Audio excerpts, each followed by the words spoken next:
Hello friends, welcome to my channel. आज हम बात करेंगे स्टोरी टेलिंग की। बच्चों को कहानी सुनाने से होने वाले फ़ायदे क्या-क्या होते हैं।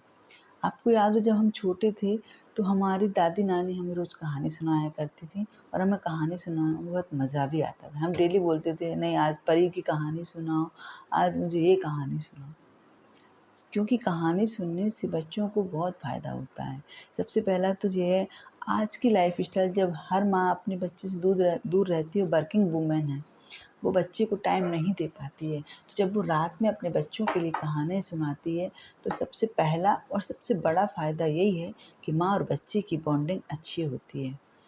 क्योंकि माँ को भी पूरा दिन निकल जाता है, बच्चे के साथ टाइम स्पेंड करने का मौका नहीं मिल पाता है। तो ये स्टोरी टेलिंग का टाइम बहुत अच्छा रहेगा, जिससे माँ और बच्चे की बॉन्डिंग बहुत अच्छी होती है। अगला आता है, बच्चे की इमेजिनेशन पावर बढ़ती है। जब हम बच्चों को कोई कहानी सुनाते हैं, तो बच्चे उसको इमेज करके देखते हैं। जब हम बच्चों को कहानी सुनाते हैं तो बच्चे उसको इमेज करते हैं। जैसे कि अगर हमने कहानी सुनाई कि जंगल था, उसमें एक हाथी रहता था, उसको गन्ना बहुत पसंद था, इस तरीके से। तो बच्चा इमेज करेगा कि जंगल मतलब हरा-भरा होगा, अपन उसको बताएँगे जंगल क्या होता है, बच्चे हाथी को इमेज करेगा। इससे बच्चों की इमेजिनेशन पावर बढ़ती है।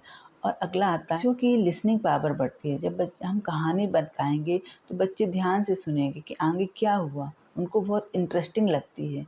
फिर क्या हुआ, फिर क्या हुआ, इस तरीके से बच्चों की कंसंट्रेशन पावर भी बढ़ती है। वो एकदम ध्यान से कहानी सुनते हैं कि आगे क्या होगा।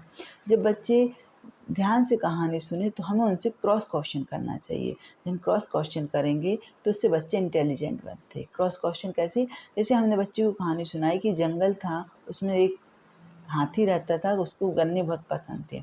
तो हम उससे क्रॉस क्वेश्चन करेंगे कि गन्ने को वो हाथी को क्या पसंद था? हाथी कहाँ रहता था? इस टाइप से। तो इससे बच्चे इंटेलिजेंट भी बनते हैं। बच्चे अपनी बात को अच्छी तरह से एक्सप्लेन करना सीखते हैं। जब वो कहानी सुनते हैं तो बच्चों का शब्दकोश बढ़ता है। उन्हें नए-नए शब्दों की जानकारी मिलती है। फिर वो आपसे उसका मतलब पूछते हैं कि इसका मतलब क्या हुआ? इससे बच्चों की शब्दकोश बढ़ते हैं और वो जब कभी उनको अपनी बात बोलनी पड़ती है तो अपनी बात को बहुत अच्छे तरीके से एक्सप्लेन करना सीख जाते हैं। अगला आता है, जब बच्चा ये सब कुछ सीख जाएगा तो कॉन्फिडेंस अपने आप आ जाता है। जी हाँ, बच्चों में कॉन्फिडेंस लेवल भी बढ़ता है। नेक्स्ट आता है, जब बच्चे इमेजिनेशन करते हैं तो बच्चे की अदर्स स्किल्स भी इम्प्रूव होती है। जैसे कि अगर उनको ड्राइंग करना है और हमने उनको बताया था कि हाथी जंगल में रहता है, तो जब वो ड्राइंग करेंगे और हाथी अगर जैसे कि सोचा कि वो हाथी को ड्रॉ कर रहे हैं, तो वो आस-पास पेड़ बनाएँगे, जंगल वाला एरिया बनाएँगे। क्यों? क्योंकि उनकी इमेजिनेशन है कि हाथी जंगल में रहता है। इस तरीके बच्चों को हमेशा मोरल कहानी सुनानी चाहिए। जिससे बच्चों को पॉजिटिव थिंकिंग मिलती है, ताकि वो हमेशा कुछ अच्छा सोचें। बच्चों को हमेशा पॉजिटिव कहानियाँ ही सुनानी चाहिए। कहानी सुनाने से बच्चों की मेमोरी पावर भी बढ़ती है। जब बच्चे कोई कहानी सुनते हैं, फिर आप उनसे बाद में क्रॉस क्वेश्चन करते हैं तो उनको याद करते हैं, लर्न करते हैं, थोड़ी देर तक वो लर्न रहती है।